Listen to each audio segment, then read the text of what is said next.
So should you buy a property outright, or should you take that money and buy multiple properties and grow a property portfolio?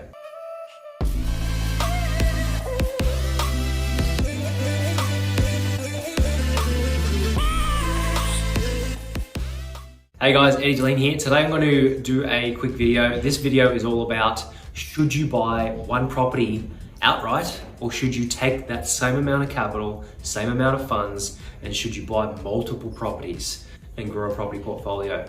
Now, in this scenario, let's assume you have a person, like the person that asked me this question, that I believe by memory they had about 250K worth of capital. So they had about 250,000 sitting in an account, doing nothing. They said, Eddie, should I buy a property outright? That would be better, right? And then I was actually saying, like, look, it depends on what you want to achieve long term. As always, it depends on what you want to achieve.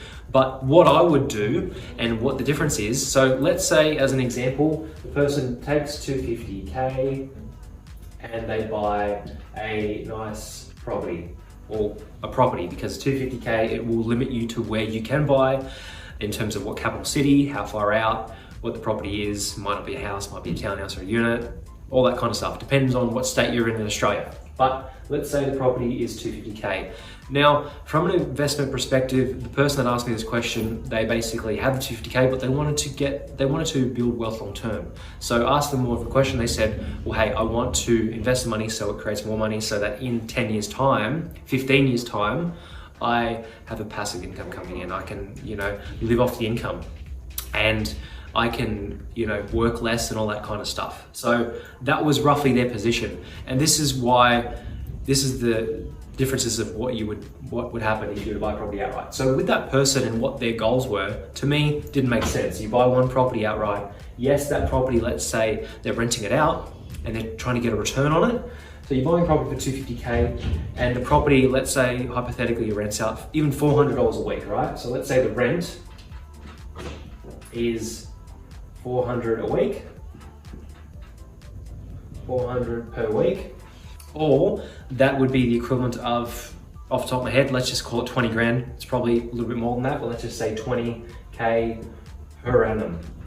So to me, right now, can the person live off 20K per annum?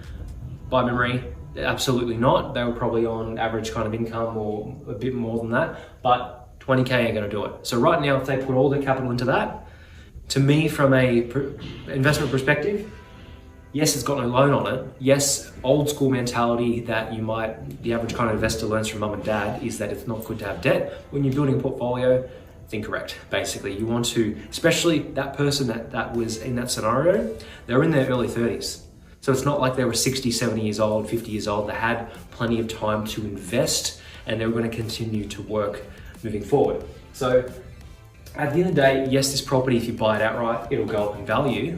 Yes, it's going to give you 20 grand per year.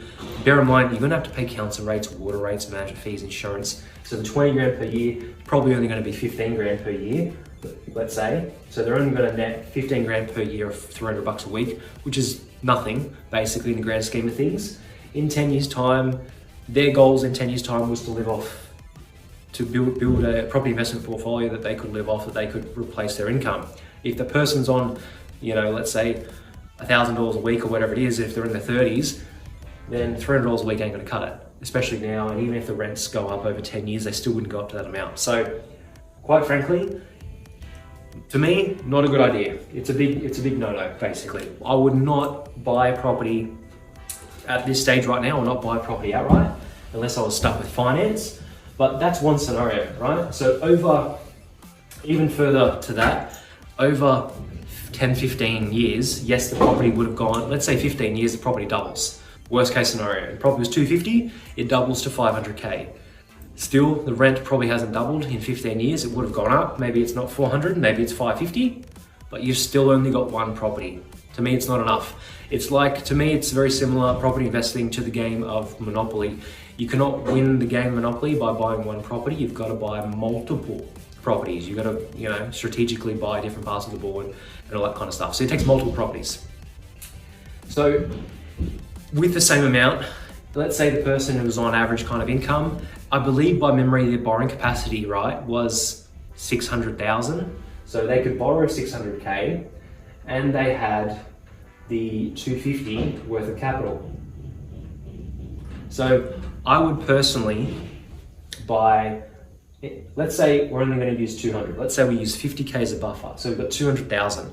Me personally, I would easily buy minimum 3 to 4 investment properties. I would utilize either a 20% deposit or 10% deposits or 5% deposits, whatever I could get my hands on. But let's say you took 200,000 and then you bought 4 properties. So 200K times 4 properties. So let's say we've got 4 properties.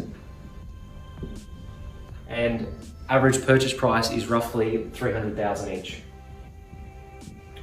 Because we've got 200K, let's say on the first property we do 10% deposit, which is 30K deposit, stamp duty, we're into it for 45, 50K.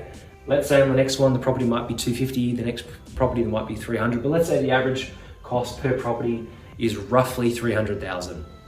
So we bought 4 of them, we bought roughly 1.2 million worth of property.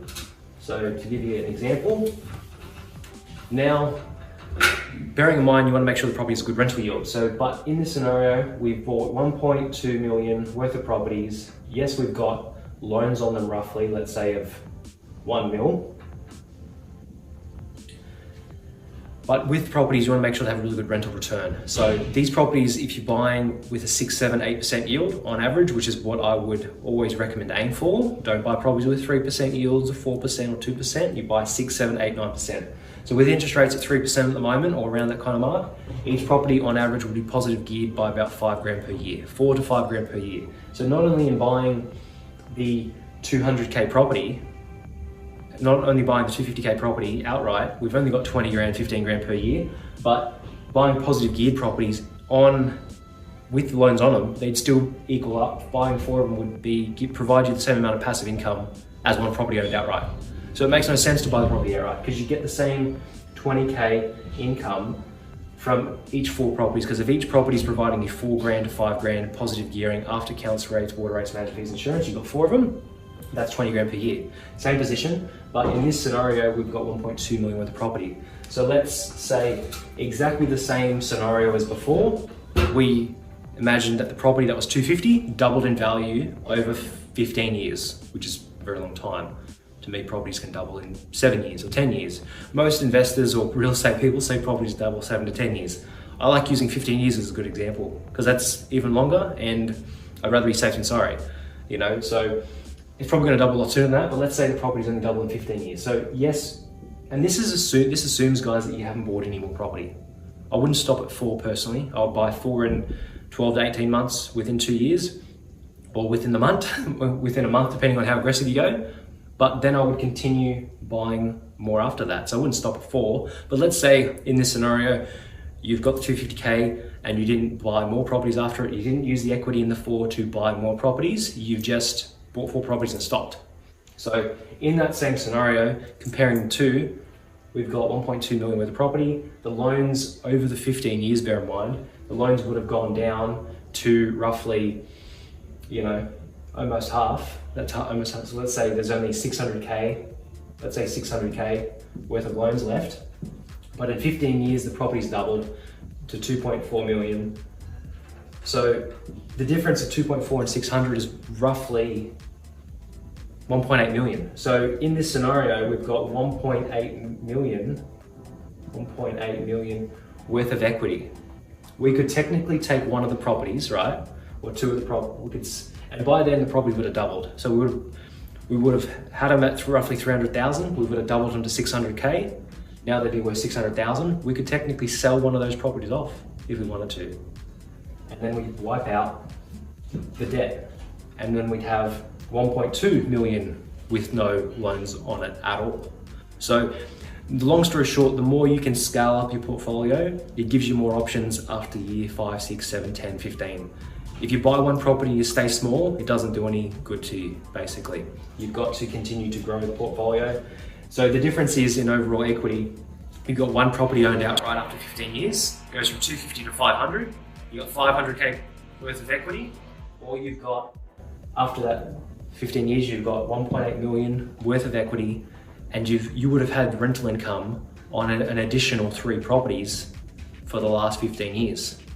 Now, what is the rental income of each 3 properties over 15 years, that's hundreds of thousands of dollars. So you're always better off leveraging your money. You're always better off making your money work for you. Having a property owned outright, if you're in your 30s, if you're in your 40s, you've still got time. Even if you're in your 50s, you've still got time to buy multiple properties and make your equity work for you. So buying property outright, to me, it's the dumbest thing you can do. If your long-term goal is to build wealth and get rich, one could say, or have cash flow coming in. So even if you've got 500K, buying property outright, silly idea, I wouldn't do it. I could sell multiple properties right now and have millions sitting in the bank, but it's a stupid idea in my opinion. For someone that's my age, that's just under 30, I'd rather have debt attached to it and the debt growing over time, because that's how you strategically, all the richest people in the world, the billionaires, the millionaires, they use leverage to their advantage. So making money, this is how you make money work for you from a tax perspective, from leverage perspective. So I hope this video helps to answer the question, should you own a property outright? And what's the difference from using the same capital to buy 4 or 5 properties? So if you have any questions, send them through and comment below and hit the like button. Thanks very much for watching, guys. See ya.